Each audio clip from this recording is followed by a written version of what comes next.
నమస్కారం అండి. నమస్కారం. ఎట్టున్నారు? ఏం బాగోలేదండి. 4 నెలల నుంచి అన్నం అదే తింటుంది. ఏమీ లేదండి. తింటలేదండి.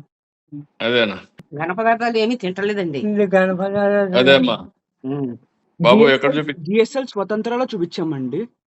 ఆ, అదే సార్ కీమోథెరపీస్ చేశారండి ఇప్పుడు దాకా. అంటే ఏజ్ 88 కదా సార్, ఇంకా బాడీ సపోర్ట్ ఇవ్వదు కీమోథెరపీస్ కి అని చెప్పారు సార్. ఉమ్. అందుకని చెప్పేసి ఇంకా సపోర్టివ్ ట్రీట్మెంట్ చేస్తున్నాం సార్. అదేమ్మా ధైర్యంగా ఉండండి. నేను అది ఏదైనా ఉంటే బిల్స్ అని నాకు పంపించు, సరే సార్. అవన్నీ రియంబర్స్ చేస్తాను. సరే సార్. ధైర్యంగా ఉండు. God is there. Okay sir. మనకు తప్పకుండా న్యాయం జరుగుతుంది. ధైర్యంగా ఉండని చెప్తాను. నువ్వేం చేయాలో అన్ని చేయండి. సరే నాకు సార్. ఆ బిల్స్ అనే పంపండి, నేను చూసుకుంటాను. సరే సార్. సరే. Okay sir. Thank you sir. ధైర్యంగా ఉండండి. మేమందరం ఉన్నాం. ధైర్యంగా ఉండండి. అలాగే sir he is a very huge fan of you sir. Me admirer sir. మంచి వాళ్ళకు కూడా కష్టాలు వస్తూ ఉంటాయి. ధైర్యంగా ఉండండి. మా వీఆర్ ఆల్ విత్ యూ.